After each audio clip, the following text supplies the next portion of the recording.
Hi everyone, welcome to the video. So today, in the name of not sticking to a consistent theme on this channel, we're going to do a kit related video. And so I'm going to go through the kit I carry out on the hill when I'm with people who are less experienced than myself.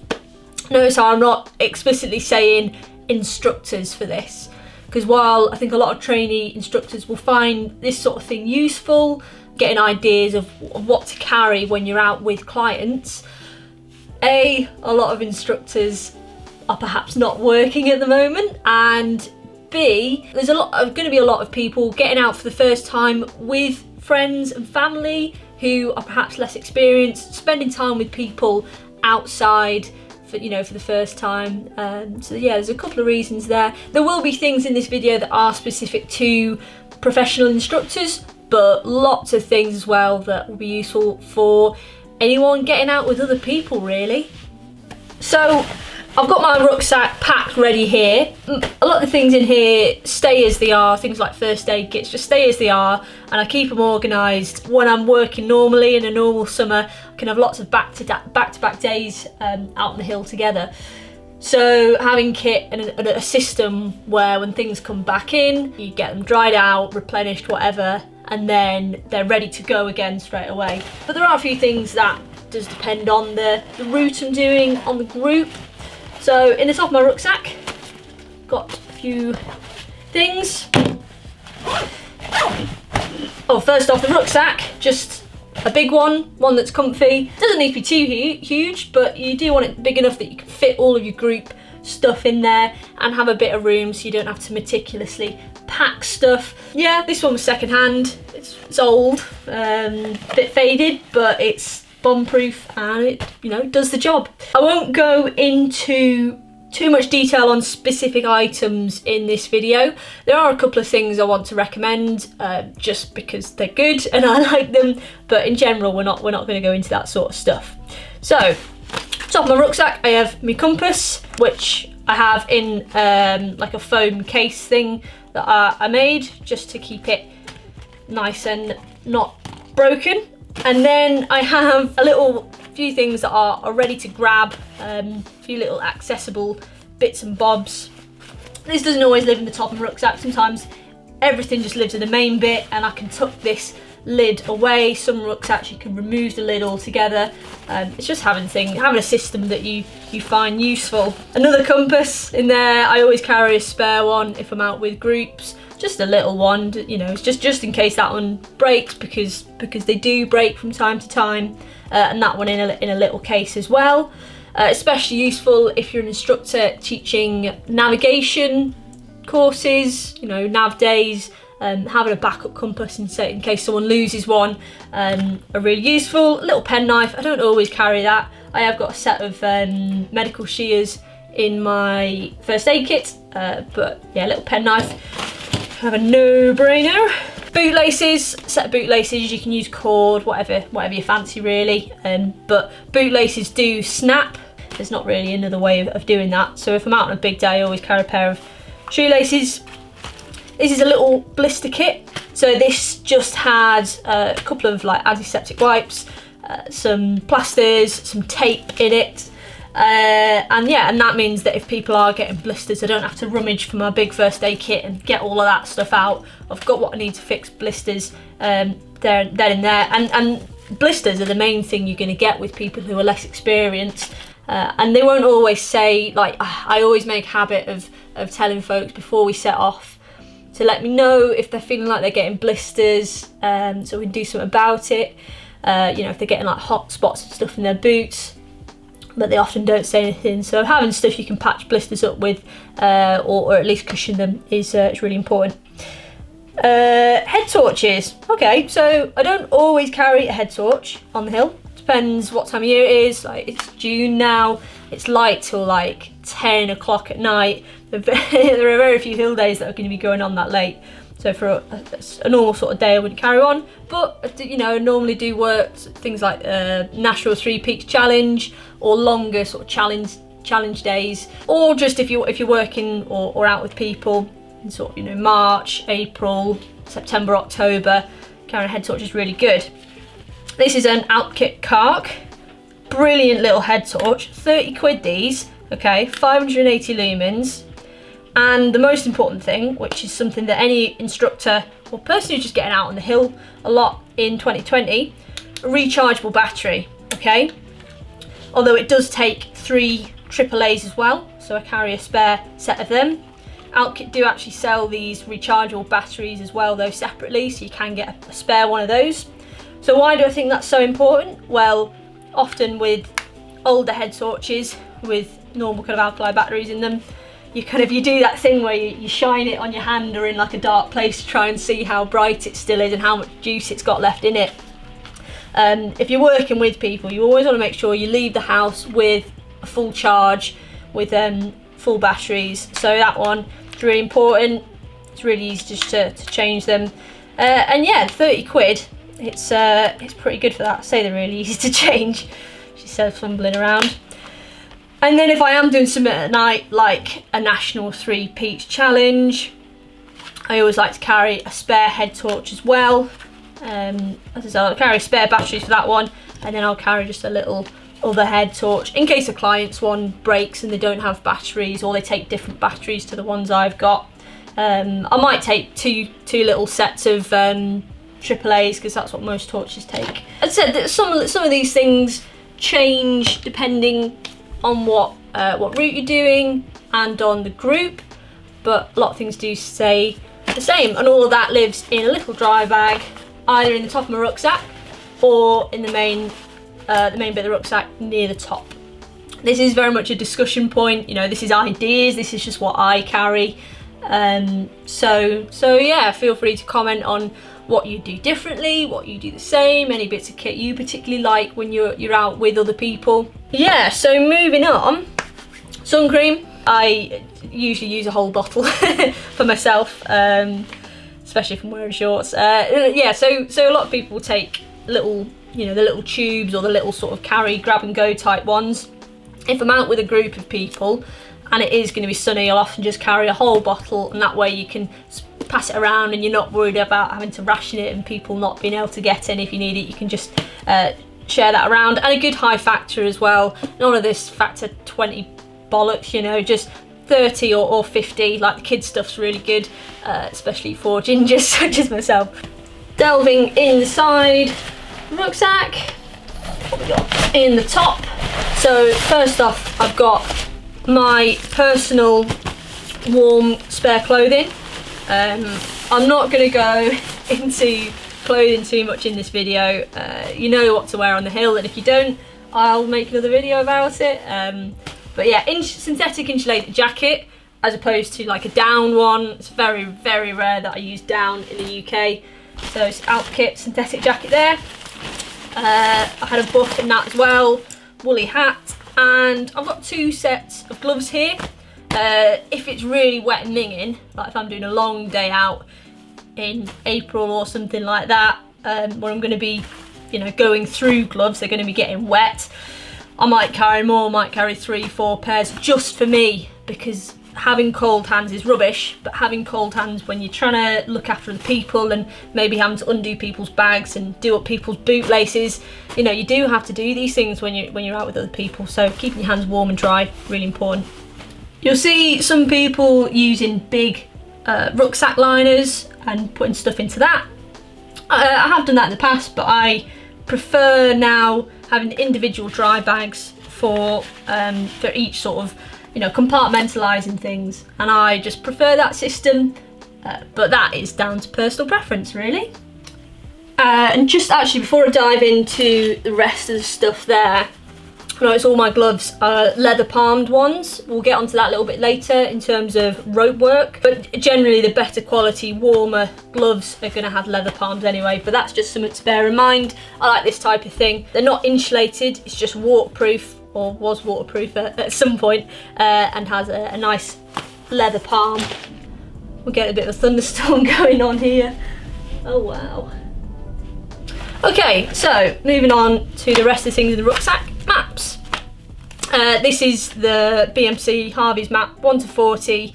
It's just a Lake District one. I like this sort of weight. especially for walks that I know and are going to be on footpaths for. It's really easy. I can shove it in a pocket. They're waterproof. Really good, especially if you're not planning on using the map loads, especially being 1 to 40. But different circumstances again. If I'm doing a nav course, or I'm going to be going off footpaths a lot, going into an area I don't really know at all, I'll use an OS kind of 1 to 25 for walking. I've got that bit more detail. Right, moving on, we have a little bit of toilet roll and a poo bag, dog poo bag. Yes, sorry, the dog's sitting here and he thought I was talking to him. Just a little bit, you know, people, you ideally want to avoid people having to go on the mountain. You'll meet people who are totally comfortable with that, and they'll have their own loo roll and maybe they'll have their own trowel or something. But this is just for emergencies. This is if someone has to really go and go behind a rock and, you know, kick a bit of a hole with a boot, and a poo bag, because ideally you'd carry out the toilet paper, especially if this is on you know, well-used footpaths. We don't want to be burying stuff or you know, even worse, leaving stuff just on the fell. That's not cool. So yeah, just for emergencies. I normally have some little bottle of antibacterial gel as well, but all of that is in use at the moment for some reason in various places. Next, we have a group shelter. A nice bright one. We've got a few different group shelters in this house. This, again, another little shout out on a bit of kit. This is a Summit Bothy one. Really good. They do different weights as well, so you can get you know, bigger, kind of more durable ones like this. That's great if you're using it on a regular basis for things like having your lunch in it. You know, if you're going out on really minging days, you want to have somewhere you can sit down and have your brew and have some food, especially if you're working with kids. And size as well, like you can get them up to 12 man, you get even bigger than that. 6 to 8 man is really nice size for most groups, but yeah, depends on your group. You can get super light ones as well if you're doing kind of light and fast, or you're running. Weight wise, this is all fairly indestructible burly kit, just because well, on a normal summer I'd be working full time in the outdoors. Obviously that's not quite the case at the moment. but yeah, so stuff that can stand up to a bit of abuse. First aid kits. I'll try and move this as quickly as I can. I appreciate I'm kind of rambling on a little bit. First aid kits, nice and obvious what it is, and just mentioning to your group at the start that you do have a big first aid kit if they need anything. That goes to blisters stuff as well. Say, you know, I've got stuff handy if you want to sort any blisters out. So I have that in a dry bag as well. Also in the dry bag I have a little space blanket. Really good in the case of an emergency, keeping people warm and all that.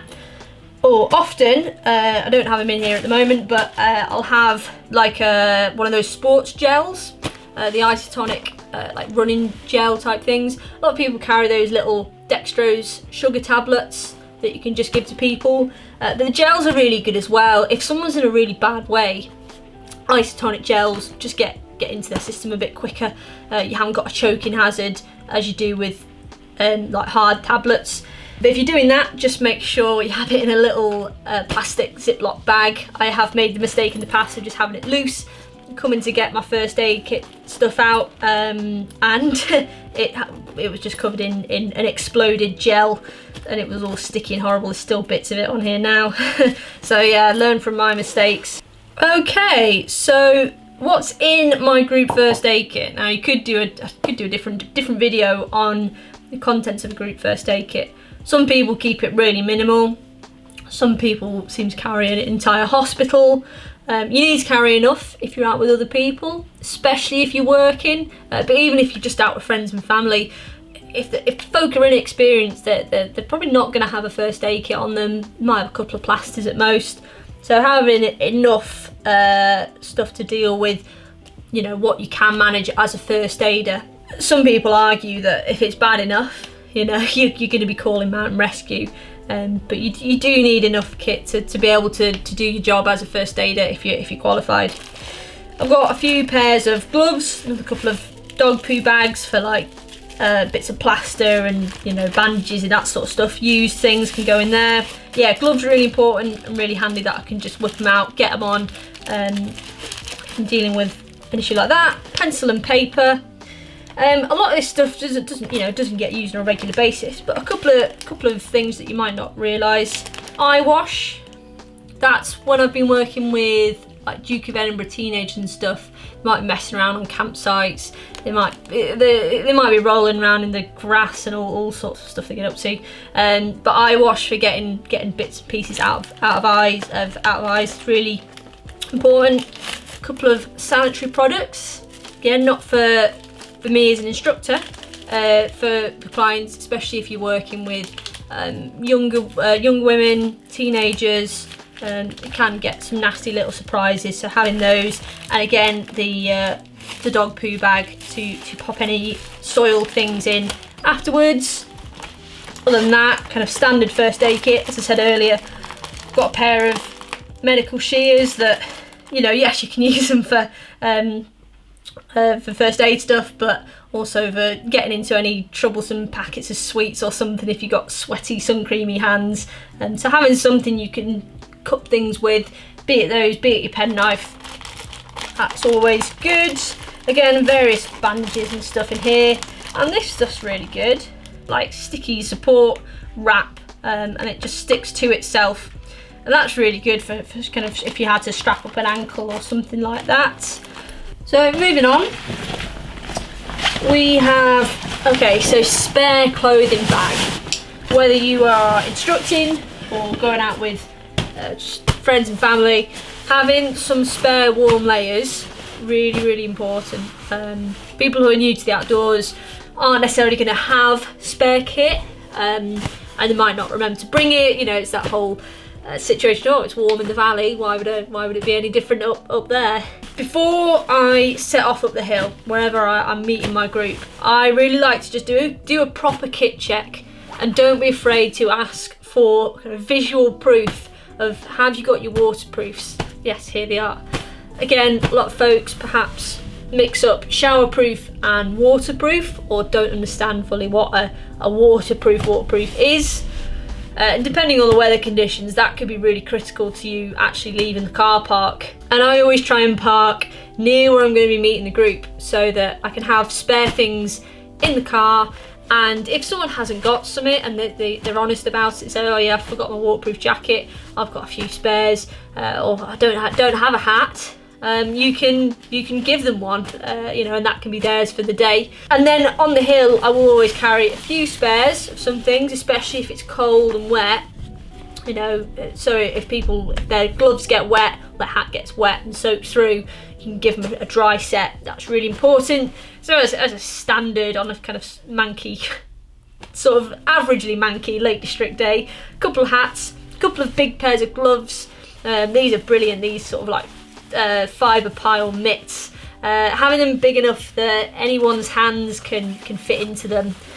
An issue I have is because I'm quite small, so all of my kit is small, be it gloves, be it jackets or whatever.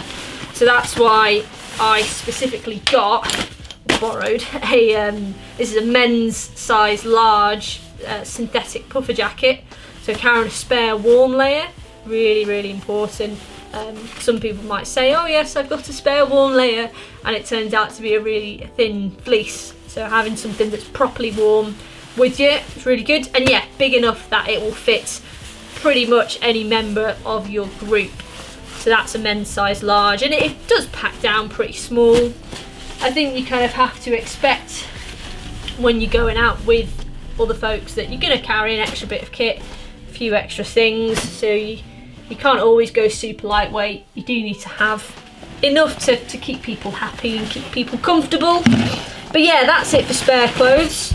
Sometimes I'll carry more than that, or ideally just give stuff out at the start. Sometimes I'll carry less, absolutely. If it's going to be an absolute stonking beautiful day, you know, carrying a set of hat and gloves is useful, but you don't need all of this stuff. If you're doing lower level stuff, again, you can kind of leave some of that out, but you need to make that decision yourself as to what's appropriate. Okay, last main thing in the bag, hill rope.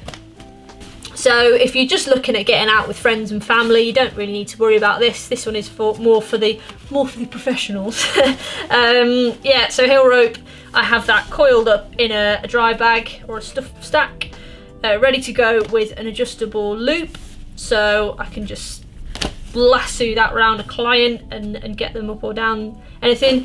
I can't remember the last time I actually used my hill rope for real. Most of my work is in the Lake District, and although we have a few scrambly type walks, like Striding Edge being the main one that people might need a little bit of a psychological boost on, especially if it's wet. Yeah, there are walks that I won't carry the rope on. Some people might disagree with that, but there's definitely some walks that I'll lead in the Lake District that there's no chance of getting onto the ground, that I can't manage with spotting and with stuff like that, with those different skills. So yeah, I don't think you always need to carry a rope, but there are times where it's very important that you do have it as an option. Right, so that's my rucksack empty now. A couple of other things I wanted to talk about. First bit of kit I'll mention is kind of phones and that sort of thing. As I said, I normally carry one map, sometimes two, but I'll always have my phone which has OS maps on it. I have the subscription so I can download stuff for offline use. Again, some folks are going to disagree with that, but I think it's really good, especially if you're kind of in the valley and just trying to find that path if you've not been there before, up onto the hill or something.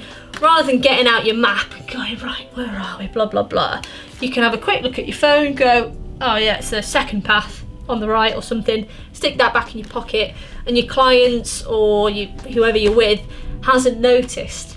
Obviously, if I'm actually navigating in poor weather, you use a proper map, or if you do really want to use your phone, or it's raining, you just want to do that double check, having it in a case that you can use, like that. This one from Outkit's really nice, it's got a bit of cushioning on the back, and that just, yeah, does the job. Keeping your phone fully charged. Now, I don't think I've ever run out of battery on the hill with this phone, because I always keep it on like one of the power saving modes. I don't really notice the performance difference, and it means that it'll still be on like 60-70% at the end of the day, even using it to navigate and take photos and that sort of thing. But if you want to be really safe, or you're an iPhone user, just keep it turned off. Don't use it for navigating, don't use it for photos. You can have another camera and take pictures with. You should always be wearing a watch, I think, on the hill. Just it's good practice. But this is a GPS one, so, because remember, this is a fitness channel now. So rather than tracking things on Strava, tracking my walk on Strava, I'll track it on there, and that means that Strava's not drinking juice from my phone. So yeah, I'm fully in favour of using tech nowadays, but just bearing in mind that these things do die, and if you do need it in an emergency to call mountain rescue or whatever, then you need it to be fully charged. So make the necessary adjustments to make sure you've got the power. Food and drink. So food, I could make another video. I think I might make another video about hill food and nutrition for walks and mountain days, but just carry enough, of whatever you're eating. Make sure you're carrying enough that in some, if your client hasn't got enough or they're starving, you can give them a bit of food. Often carry a packet of Haribo sweets or similar in the top pocket of my rucksack or somewhere accessible, so that as you're starting that last downhill at the end of the day, you can fire some Haribos into people and give them that sugar boost, to make sure that the coordination's there and they're not dragging their feet too much.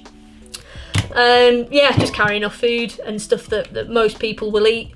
So, random crazy sandwich choices, maybe leave at home and just stick to stuff that people will eat if you need. In terms of fluids, again, just carry enough. I'll normally just carry a bottle of water for myself, and I might have a flask as well. I do have a smaller one that's just like a one-person brew, but some hot squash or hot chocolate or tea or whatever is really good. Hot squash is good if you think you're going to be giving it to your group, because it's just, everyone kind of likes it and it doesn't stink up your flask. Over time, seeing the current climate, you might not be sharing drinks with clients as much, but this video is sort of pretending that none of that is happening right now. So yeah, flask of hot juice. Sometimes, well, I've got it somewhere, I've got like one of those bottle style flasks. They're really good when it's hot because you put ice into it and then have squash or whatever, and you can have some nice cold squash. Things like that. If you're working one-on-one with a client as well, just that little bit of like, oh, that's a good idea, just kind of makes them feel thought about, cared for. So that's good. So the next thing I wanted to talk about is poles. We're nearly there, guys, I promise. Poles, yeah, definitely, especially for bigger days out with clients, I think are really important. You can tell these ones that haven't been out since March, they've still got the snow bales on them. These are just like a bomb-proof old pair of flick-lock poles. You can pick things like this up second-hand, pretty cheap, and they will do the job. Poles are really important for clients.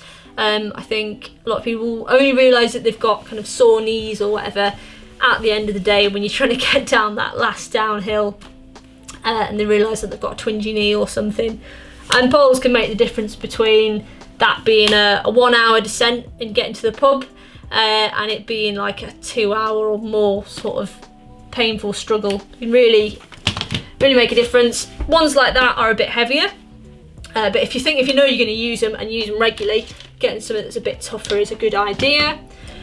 But I've also got a nice Gucci pair of carbon Z-lock ones, which are a posh name for ones that fold up like that and go inside a rucksack. If you think it's unlikely, either you want to use them or it's unlikely that a client's going to use them or whatever, you can, something like that. But things like that don't last as long, they're not as bomb-proof as the kind of aluminium type ones. Again, these are Alp kit, these are carbon, but they do an aluminium version of these, which is like 30 something quid for a pair of poles, and they're really good, and because they're aluminium, they're a bit tougher. So you can look at those if you like. The last couple of things to talk about, footwear, which I haven't got because my running shoes are really wet. But yeah, normally if I'm out with people, with clients again, I always just wear fell runners, more comfortable. Even if it's wet, proper fell running shoes are still going to be grippy, and I prefer walking in them. I will wear boots, again, for more scrambly walks, or if it's really wet and scrambly combined, so things like striding edge, I'll wear a pair of stiff boots for, but again, not all the time. That's personal preference though. But something that if you did need to spot someone that you were with or move around quickly, that you're not slipping and sliding all over the place and you feel nice and planted. And lastly, waterproof. Just wanted to give a nod to the old Paramo. Some people flipping hate these things. I really like them, especially if I'm working with groups, be that, taking my mum and dad up a hill or working with clients, because inevitably you're always going to be moving a little bit slower. And that's the downside to Paramo, is that they are a bit warmer, a little bit less breathable, and so some people don't like them because they get too hot. But I think if you're working with clients and moving a bit slower, that's not an issue. Again, it's personal preference. Some people really don't like these, but they're really tough as well. They stand the test of time much better than kind of Gore-Tex jackets. So if you're instructing or just getting out of the hill loads, something that lasts a bit longer could be a really good shout. So there's one more thing that I'll sometimes take out with me when I'm out on the hill with a group. Alfie, come here, give me a photo. So this is Alfie. Alfie is wondering why all the hill kit is on the floor when we're not taking him out. So taking dogs out on the hill with a group, for the most part, like especially if you're going out with friends and stuff, then yeah, dogs are great, aren't they? That's why we have them. Big morale boost. Oh, hello. Yeah, big morale boost. especially if you've got kids in the group, can really keep everyone's spirits up. And that's why we have dogs, isn't it? So we can go out on the hill and have adventures with them. But if we're working with people, or people who are less familiar with the outdoors, there are a couple of considerations before you bring Pooch along with you. And they are, is it appropriate for the dog, and is it appropriate for the group? So is it appropriate for the dog? Is the dog fit enough to handle whatever route it is you've got planned? Be that your own or a client's dog.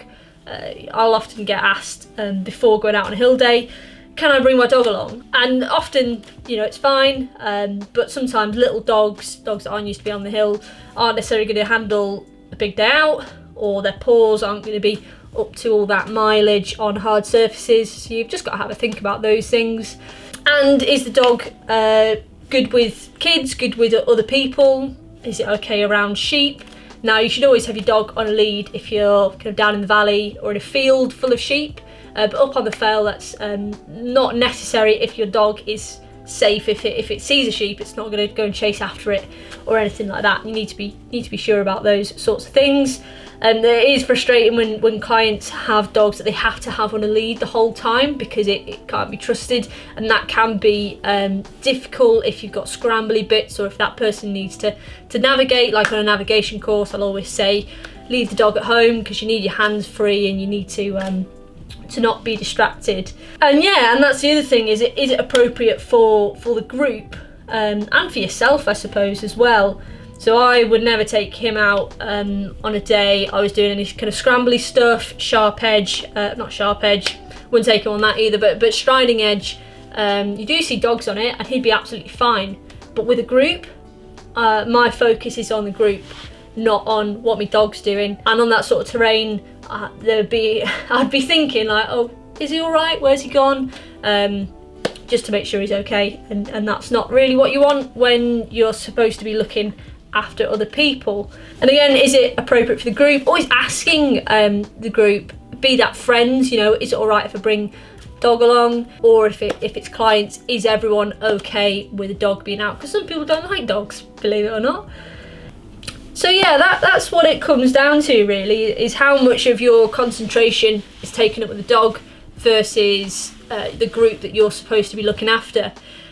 You see a lot of instructors doing different things out there. Some of them, the dog comes with them everywhere, be it scrambling, be it whatever, and the dog's always with them. And I know instructors who, even though they've got great dogs, the dog never comes out on the hill with them with groups. So it's personal preference. Yeah, that's pretty much it really. But as I said at the start, like, we have dogs so that we can go and have adventures with them, and you'll have seen on this channel me getting out with Alf quite a lot and doing some cool stuff, and so that's why we have them. So you don't want to leave them at home all the time, but as I said, it's what's appropriate for the group, especially if people are paying you to take them out and to look after them. That's got to be your focus. Do hope you found this useful. If you did, don't forget to give the video a little like. Subscribe to the channel if you like this sort of content, and let me know in the comments, like, would you take this stuff out with you? Would you leave some of it behind? Are you an instructor? Do you just like getting out with family and friends? And of course, if you've got any more questions, fire away, I'd be happy to answer them. Thanks very much for watching, guys. See you next time.